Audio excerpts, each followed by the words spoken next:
Hello and welcome to the daily newscast within the United Countries special by First Ukraine. You can find us at the frequencies available at our website firstua.com. Victoria Zabiyan is working for you in the studio. Thank you for joining us. President of Ukraine calls for military cabinet today within the National Security and Defense Council. Petro Poroshenko told about this in his exclusive interview to our channel. According to him, important decisions are prepared concerning the situation in the ATO zone. He says that Ukrainian soldiers had stopped the attack of terrorists, but despite the ceasefire, separatists continue firing. Since 15th of February, the beginning of ceasefire, 64 Ukrainian soldiers died. For now, in common, 1,549 soldiers were killed. For the last weeks, heavy armament is withdrawn from the dividing line from the both sides, Minister Poroshenko said. But in Donetsk airport, terrorists continue to keep artillery cannons. Now we exactly know the place where some of heavy weapons are situated. It is the Donetsk airport. Our counter-battery station overwatched them every day, and every day we send information to the monitoring mission. Unfortunately, representatives from OSCE and agents from Coordination Center cannot visit this place. Every day we do everything that depends on us to destroy or withdraw back these weapons. Heavy armament and heavy-caliber mortars worked in the night in the ATO zone. Separatists fired positions of Ukrainian soldiers on Donetsk direction. The spokesperson of ATO, Anatoly Stelmach, reports. Till the 1 a.m., terrorists attacked Shirokino, which is near Mariupol. Attack had been reflected. 8 soldiers are wounded.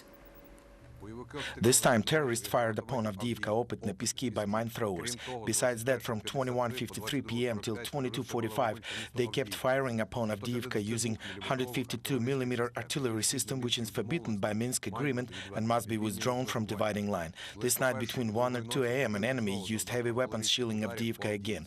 During a period of 21 nights, a village Tonenki was shelled upon. In the territory of Lugansk area, terrorists shelled Sokolniki using small arms. During 30 minutes, there was a combat in the settlement of Mayorske. That's where one of our anti-terrorist units is located. The assault of the militants has been repelled. The object is still under our control. Besides this, the thugs shelled Troitske settlement twice, and the Ukrainian army dispositions with anti-tank systems. Guardsman of Azov Regiment says militants are preparing for attack all along the front line since 10th of March. They refer to intelligence data. It is based on arrested terrorists. We became aware that massive terrorist advance to Ukrainian borders is planned starting from 10th of March. As our sources report, at the moment there are all needed forces in the direction of Mariupol. There are over 2,000 terrorists who are armed by Russian Federation, have needed technical equipment, including tanks, self-propelled artillery, and of course mortar rounds and grenade launchers in a sufficient large number are concentrated. For today, when the weather is favorable, terrorists begin to prepare a massive advance to Mariupol. I emphasize that there is plenty enough technical equipment.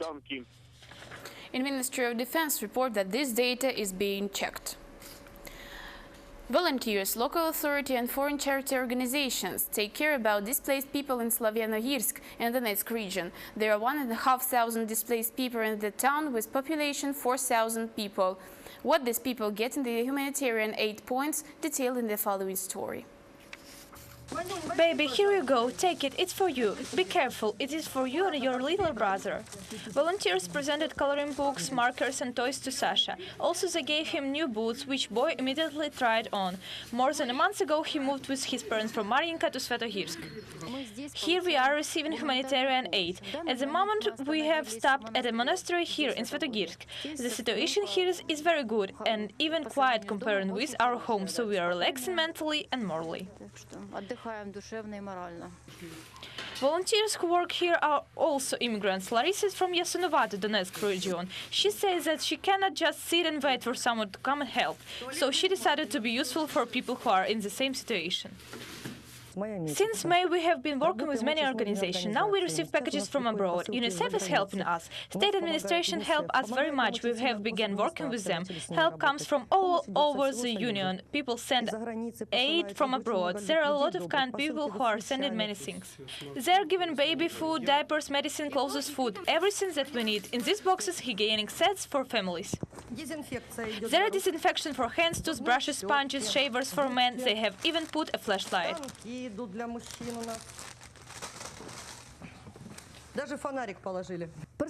Not only international organizations are helping immigrants, but also the whole Ukraine. For example, people from Horokhiv region collected humanitarian aid and delivered potato, onions, garlic, sauerkraut, canned food, and even lard. Once per month, humanitarian aid is given to every family. To prevent abuses, they write down everyone who asks for help. Report is being kept in order for aid to be enough for everybody. Every day, at least 100 immigrants come to this post. From Svetlohirsk, Valeria Bohrintsova, Mykola Bankogon, First Ukraine. Events in Ukraine is the most serious geopolitical crisis in Europe from the time of Balkan War.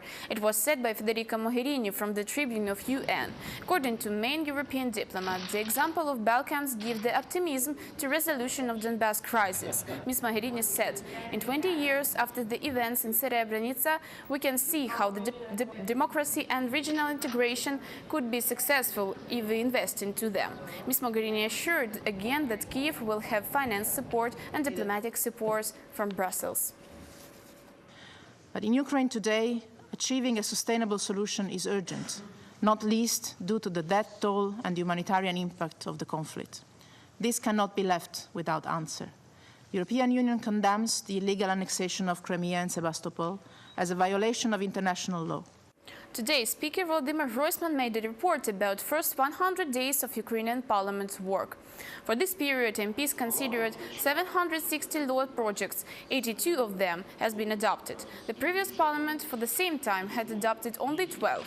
According to Mr. Groysman, till the end of the year, it is planned to consider more 300 documents. There are changes to Ukrainian constitution among them. And to bring the order to session hall, Mr. Groysman suggests to create a code of behavior for people deputies. The Speaker has already registered changes to order. MP breakers will be expelled from the hall for 15 sessions. The important question is not about personal voting. There were not so many cases in Parliament. Not only personal voting, but also fights and other things just can't make respect of us. Most of the parliamentarians understand this. It must be changed, including changes by the development of a code of our behavior. Everyone has to assume their responsibilities and fulfill them.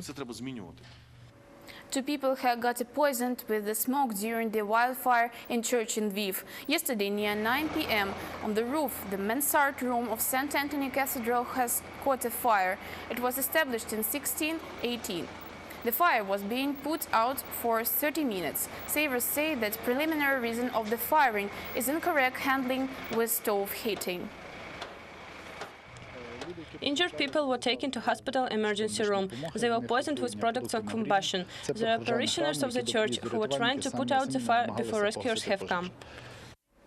And we should add some positive facts. There is a unique case in Rivne region. A mom of 8 children has given birth to 3 boys. She gave them the names Demir, Denis and Dmitro. So the life goes on. Maria Yevich is 38 years old. She gave birth to 3 boys, Demir, Denis and Dmitrik. They are the focus. The doctors of Rivne Prenatal Center assured mother and babies are fine, although kids appeared on the world prematurely. The doctors were not released their home yet. These children were adopted and therefore will be in this hospital by the time until the first child doesn't track up more than 2 kilograms. The woman in labor remembers her surprise news of triplet babies. When I got pregnant, we went to Rokitna. The doctors told me you've got twins. I agreed, all birth twins. A month later, we went to the Rivne. The doctors told me about the triplet babies. At home in his village Dozdach in Rivne region, they will all have a large family. Parents already have 8 children. The oldest daughter, 19, the youngest, only 3.5-year-old. Mother hopes that all family members help her. Well, I think that sisters and my daughter will help me. It's normal. God will give me strength and help me. Do not leave them. However, the joy of the birth of 3 sons spoils fears for the financial situation of the family. After all, there is no work in the village. Parents do not lose faith in a better life. Mother and children return home after they gain the desired weight. Artem Lagovsky, Olena Simonovich, Helen Sarenko, First Ukraine. It was the United Country newscast by First Ukraine. You can find more details at our website, firstua.com. Victoria Zabian was working for you in the studio. Wish you only good news. Take care and goodbye.